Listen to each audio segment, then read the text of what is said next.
I first started DJing in 1979, quite by accident. My friend had a club called Planet, and myself and Jeremy Healy were the only people he knew who had records, so we became the DJs.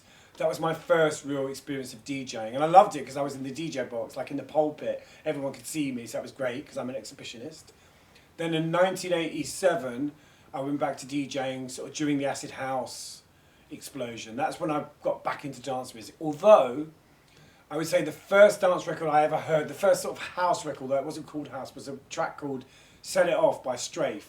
And I was in New York at the Paradise Garage, and I heard this record. And I was in the middle of doing a Culture Club record, which was very overproduced with Arif Mardin. And I heard this record, and I was like, oh my God, this is so new, so animal, so fresh. So I knew that, that was the beginning of something new for me, really.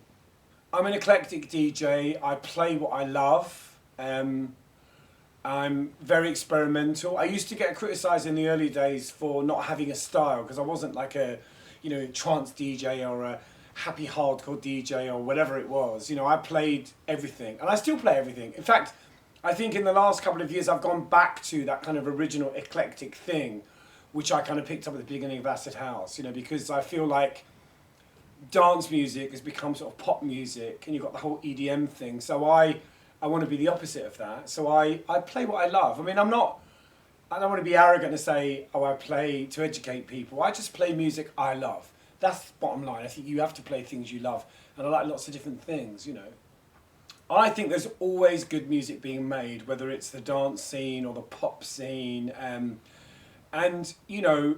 it's important for any DJ or any pop star or any musician to establish who they are, what their identity is.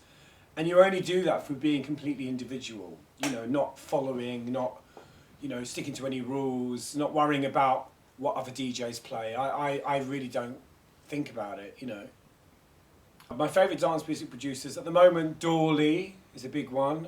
Felix the House Cat's pretty cool. Sasha, I think, is still doing really good remixes and is still a great DJ. A lot of the old school people like, Carl Cox, all the kind of classics, people like that I still respect a lot. But yeah, I mean, for me it's about records. Records. And I'm not so concerned about other DJs because they all hate each other anyway. Every DJ thinks they're better than every other DJ. It's true, they're lying. For me, any club that's rocking, wherever it is the best place to DJ. There's no rules, there's no particular city that's better than another. But I would say when a gig is good in Ibiza, it's the most perfect place to play because it's warm and everybody's there relaxed, and so the environment is beautiful. But anywhere where you've got the crowd in your hands is a good gig. Anywhere, even if it's a small gig, it doesn't matter so long as you've got a party. The question I always ask when I DJ: do we have a party? Are there people who are going to dance? Doesn't matter how many there are. Is there a good vibe? Are they up for it?